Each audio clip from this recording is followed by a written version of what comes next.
There are moments in construction and mining where the power of machinery goes beyond engine capacity or the sheer volume of material moved. It's where operator skill reaches such perfection that viewers have to rub their eyes in disbelief at what they're witnessing.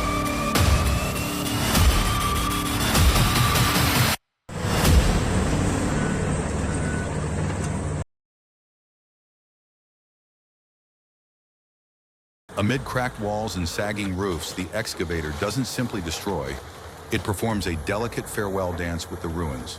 The operator guides the bucket precisely through narrow gaps, brushing against fragile walls without causing a collapse.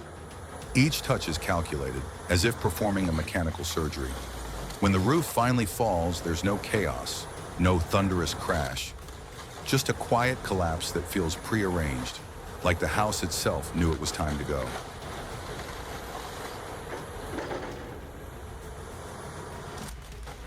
This is no attack. It's a send-off, slow and full of respect. The excavator approaches like an old friend, brushing aside moss, probing each brick and aging beam. The operator no longer controls. He listens. He senses the cracks behind the plaster, then delivers a perfectly measured push. The wall tilts and slides down like an old man laying to rest.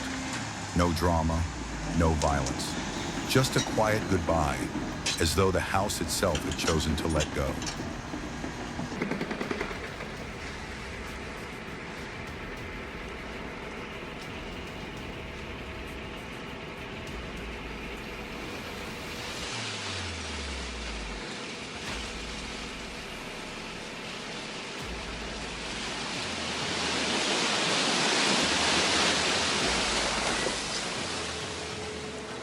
In other hands, the excavator is just a hunk of steel. But here it's a pen in the hand of a poet writing a home's final chapter. Each movement carries meaning, not to destroy, but to gently release the past. When the bucket touches the wall, it doesn't break, it separates. Bricks fall like memories being set free. And when the roof comes down, it doesn't crash. It simply lays itself to rest, as if every tile had accepted its time was up.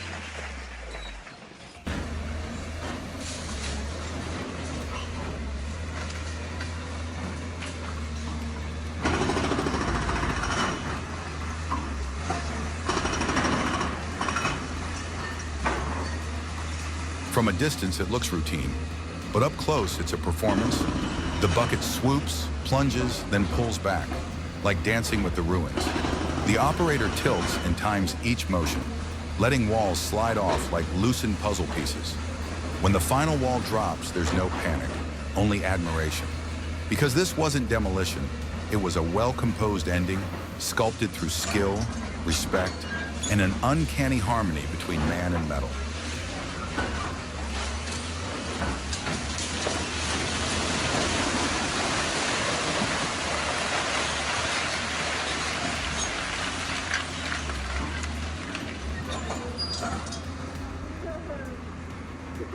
On roads buried under meters of snow in freezing temperatures and howling winds, the bulldozer pushes forward like a warrior of the ice. Each push is a battle against hardened, icy layers. The operator must distinguish between safe ground and hidden traps beneath a white blanket. The blade clears carefully, pushing, compressing, and balancing with expert precision. Behind the machine, the tracks leave behind a vital corridor of survival across the frozen wasteland.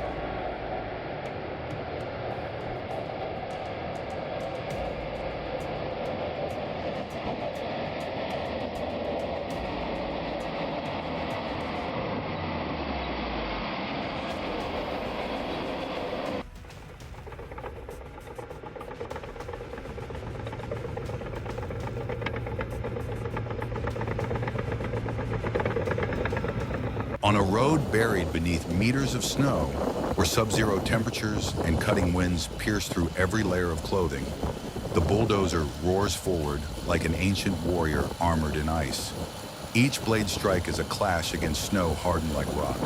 The operator must scan every surface crack, guessing whether solid ground or a hidden pit lies beneath the white. Every inch of movement demands perfect balance. Just one misaligned tread, and the entire machine could tilt or sink. Yet the track marks continue carving forward, creating a lifeline through a frozen wilderness.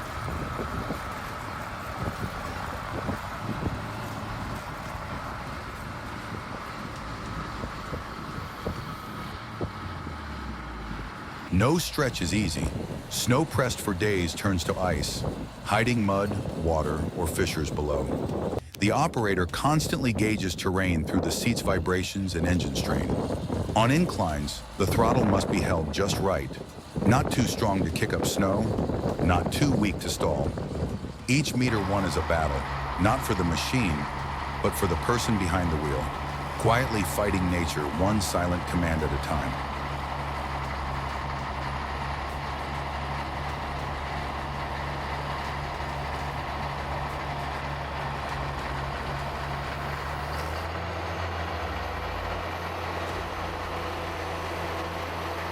With the excavator perched at the pond's edge, the operator performs like a surgeon in silence. The bucket scoops just enough mud, spins with pinpoint accuracy, and drops it in perfect rhythm.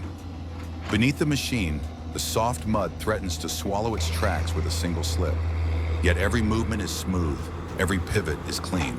The pond grows wider and deeper, while the surface remains calm, unshaken, a mesmerizing dance of steel and intuition.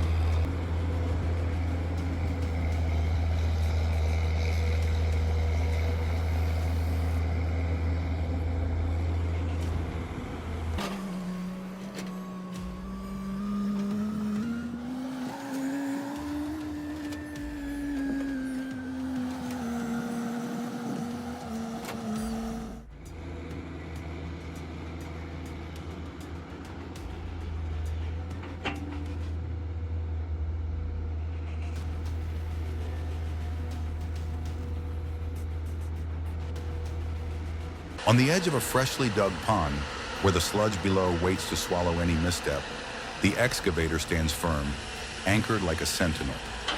The operator doesn't shout commands or rush. Every swing of the bucket is exact, every scoop measured to the inch, and every drop placed with the finesse of a laser-guided arm. Clumps of wet earth slide into the basin without a splash. The water's surface barely ripples, as if only brushed by the wind. The whole site falls silent, not from instruction, but out of awe. This isn't excavation, it's performance.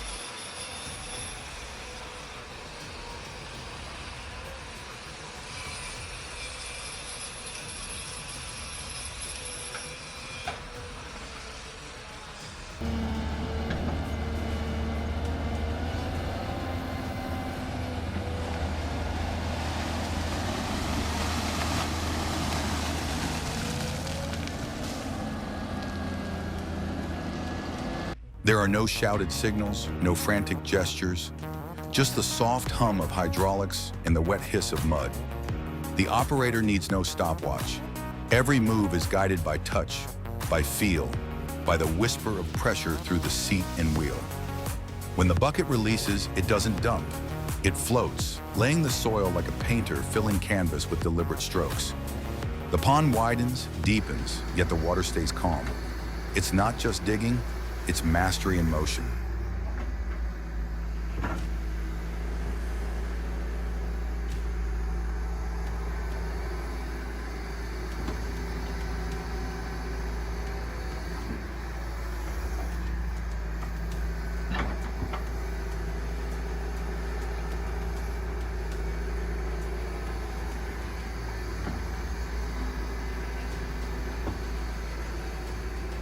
On the steep, dusty mountainside, the excavator fitted with a hydraulic drill vibrates with raw power.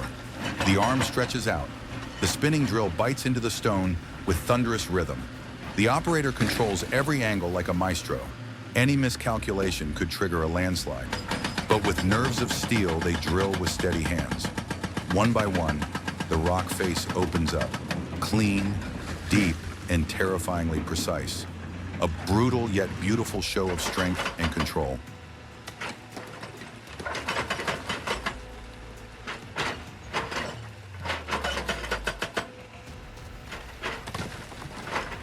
The machine clings to the slope, relying on its full weight and pinpoint accuracy. Each time the drill touches rock, white dust rises like steam. the vibrations echoing through the cliffs. Inside the cab, the operator works in silence, eyes locked on the target, fingers dancing over the controls. These holes aren't simply drilled. They're carved with an invisible scalpel of expertise. Here, where one wrong move spells disaster, his calm precision stands as the final defense between control and chaos.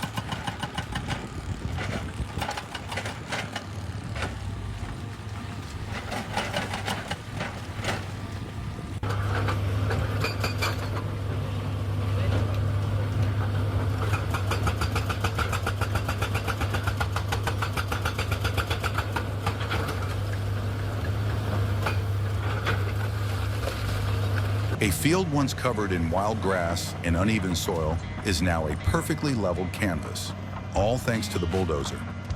It's not about brute force, it's about understanding the land.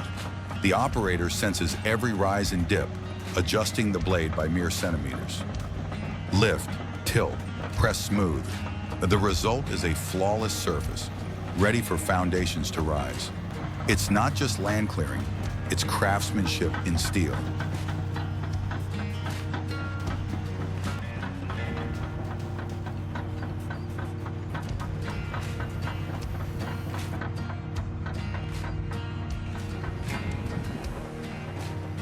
Amidst towering machines and treacherous terrain, what truly makes the difference isn't cutting-edge technology or raw engine power. It's the hands behind the controls, experienced, patient, and unbelievably precise. These operators aren't just steering machines. They're negotiating with gravity, weather, earth, and every square meter of unstable ground. Every movement of the blade or bucket is the result of thousands of hours of practice, where even the smallest mistake could cost an entire project. These skills can't be learned from books. They are forged through real-world grit, sweat, and close calls. This isn't just a job, it's an art form where humans reign over machines that many believe have no soul.